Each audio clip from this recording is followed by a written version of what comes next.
Good evening, good morning, wherever you are, and welcome to the Northern California channel where gardening is made easy. Um, so, so Northern California, it's around fall. It's going to start, in about a couple of 1 week or so. So I will show you how to protect your plants. Some of you following my channel, um, so you can go back and look at the video if you haven't seen it. But I've shown how to protect your tomato plants and some other plants which grows in summer like chili and capsicum and all that. So there may be plants that you may be growing on the ground, and in this video I will walk through how do you protect them, right, from the winter.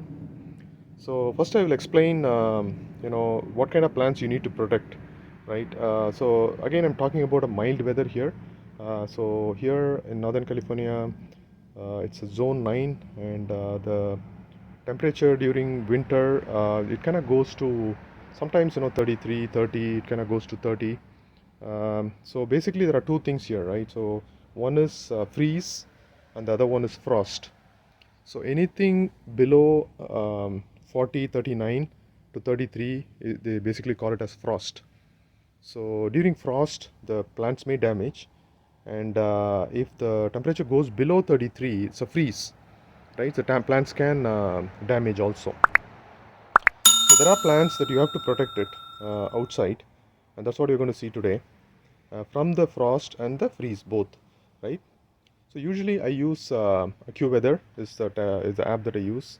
It's pretty accurate. So AccuWeather, so it gives you forecast up to 10 days.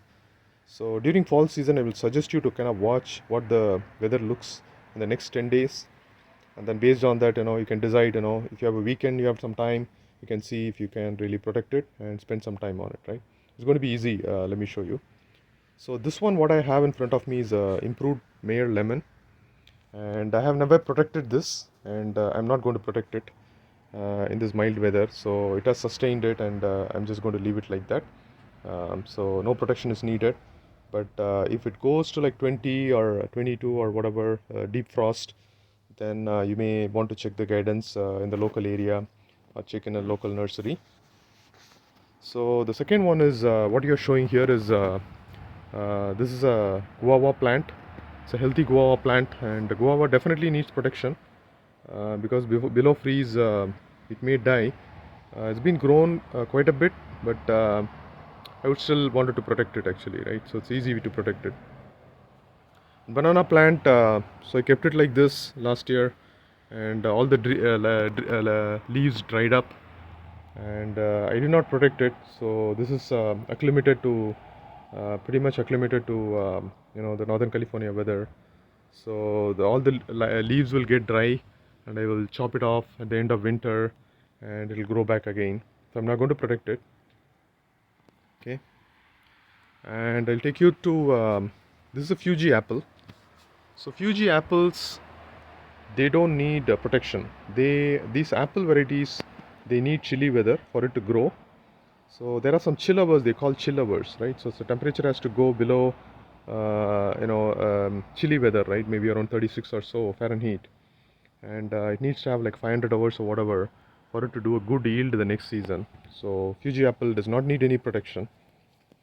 And I have this guava plant which I'm going to protect it. So this is something that I planted only this season, and I'm certainly going to protect it, and I'm going to show you how to do it. And here you go, it's my avocado. So avocado can tolerate freeze. Basically it grows pretty well during fall season. Look at it, all these new blooms.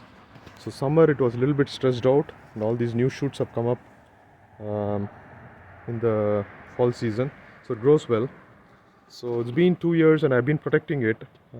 So I will show you how to protect it this winter, and I'm going to still protect it, but I'm going to not put too much effort to protect it. I'll teach you how to do it. So this is a cherry tree. Cherry also is very similar to apple, and it does require chill weather. So and cherry also need to be pruned during January. I will also show you that, but I'm going to just leave it there. I'm not going to do any protection. There you go. So this is my moringa here, and the moringa plant. So maybe it did not have enough sun or whatever. So last year I protected it, and it has grown a little bit actually. So but I need to protect it, otherwise it's going to die. So I did have some moringa, which I opened up too soon in spring of last year, and then it died. This one is still thriving, and I'm going to show you how to protect it. If you have any um,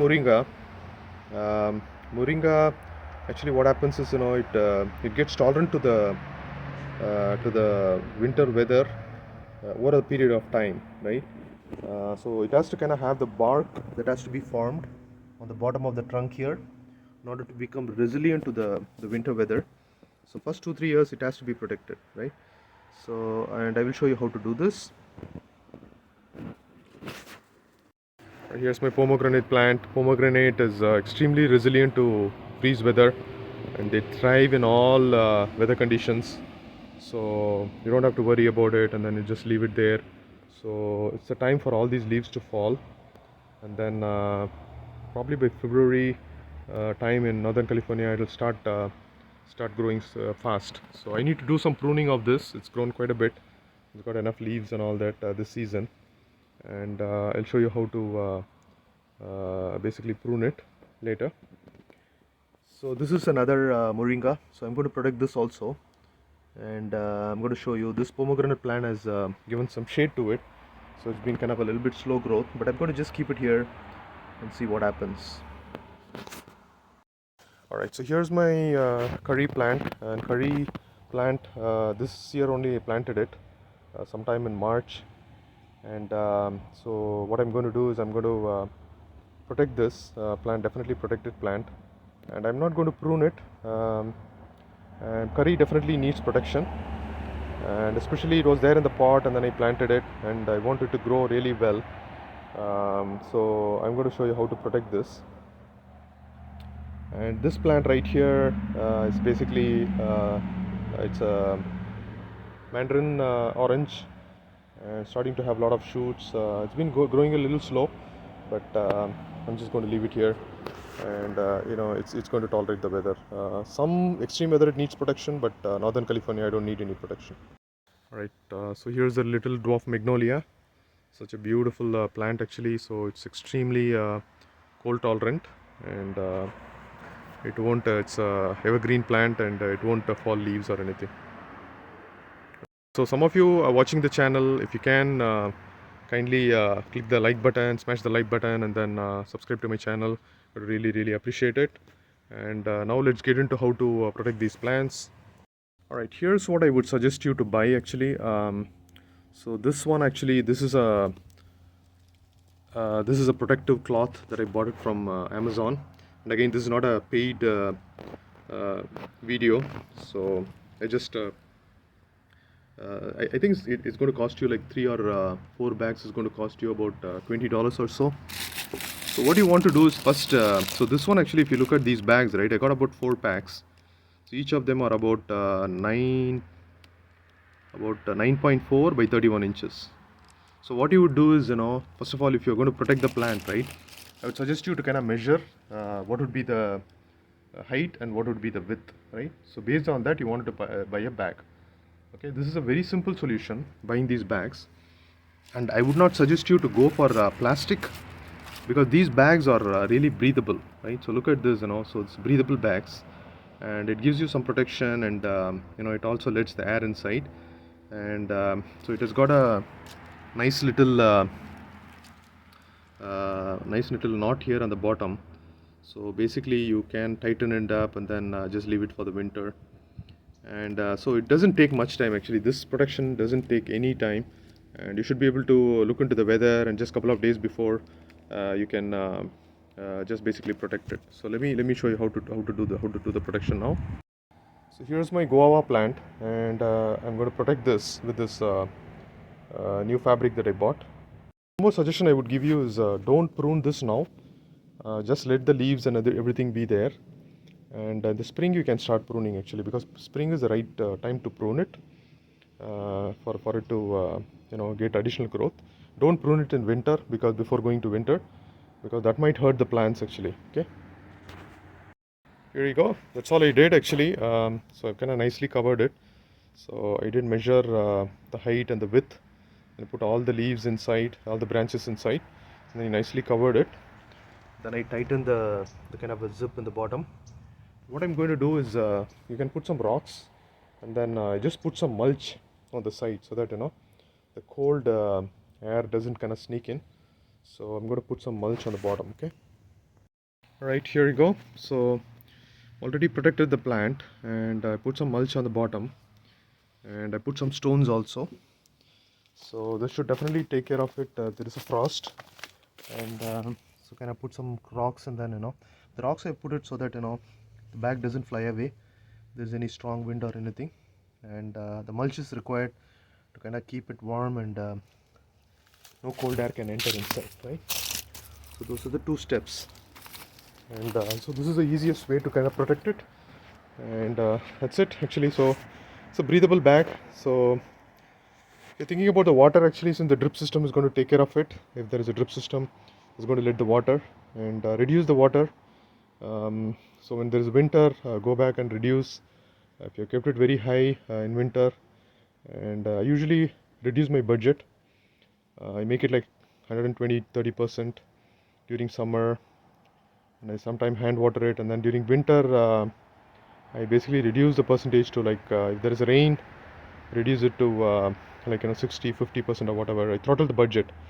So the sprinkler system should kind of help with the water. It doesn't take too much water during winter since it's going to the dormancy. And you can remove this bag whenever you want if there is a sunny day during winter, so that it kind of gets some fresh air. And so this should help protect the plant. Okay, so this is the first method, and stay tuned, I'll show you the second method. Right, so this is the first step. So what you do here is what I've done here is I've taken some sticks actually. So these sticks were earlier used as a trellis actually for some of the things which the plants became bigger, and I did not need it. So, and I took three of them and then put it on the three different corners. Okay, so now what you're going to do is you're going to take one of these breathable fabrics that I have from the last year, and I'm going to go wrap it up, and I'm going to tell you how to fasten it. Okay,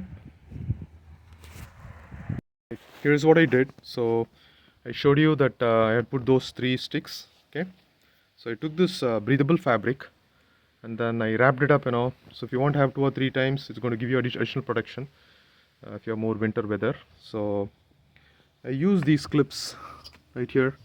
These are stationary clips, so you can get it in dollar store for about 5 or 6. You can get it for about $1.25. Now they've increased the price, so you can get these, and then you can kind of fasten it on the side. Okay, and then wrap it up, and then this side also you can fasten it. And this is going to help you. It's whatever the wind blows or whatever happens, it's not going to remove this wrapper. Okay, now what I've done is I've basically taken a kind of a nice wrapper on top of it, and then I basically fastened it with the clips on the side. Okay, so here I fastened it one clip, and here fastened a couple of clips, right? So now what happens, the advantage of this one is, so what I'll do is I will fasten it on the other side also, right here. See here, over here, I will fasten it over here. So the advantage of this one is it's a very simple technique, and all I do is to kind of keep it breathable, I'm just going to keep it open so that it gets some when there's a sunlight or fresh air. All I do is just come and open it up so that you get some nice light. And once I installed it, maybe it will take 10 minutes or something to measure it properly and then do it. And this method it kind of helps you protect it, and you can make any number of wraps if you want, and it's easy to kind of open up and then kind of close it during when it gets pretty cold. Okay, here we go. So basically put some mulch on it, and then I basically covered it. So now can even withstand even up to 25 also. And all I need to do is just take the clip out, and then just open it up, right, so that it gets some fresh air. So there are some variations in the technique. So what I do is I also to fasten it, right, if I put a wood which is much thicker, I do take some of these hose pipes, and then I cut it, and then I kind of clip it this way, right. So if I take it, I just basically take it and clip it this way. So this is another method. you can do it. And thicker it is, get a thicker pipe, cut it in the center, and then use it to fasten it, right? So this way it works really best. And if it's really strong wind, it kind of helps keep it stay the fabric, right? So this fabric also you can get it from Amazon, and I can put a link. So whichever works for you, you can go with that method, whichever is convenient for you and how much you want to protect the plant. And this is the way that I've been protecting the plant for the past couple of 2-3 years, and it's worked pretty well. All my avocado plants and my guava plants, all that have been protected like this, and they're all staying healthy. And so hopefully you learned something on this video, and thanks for watching. And please do click like actually if you think it's beneficial. And it's a little bit long actually. I try to kind of keep my videos very short, but it's been a bit long. And thanks for watching, and see you soon in another video. Bye for now.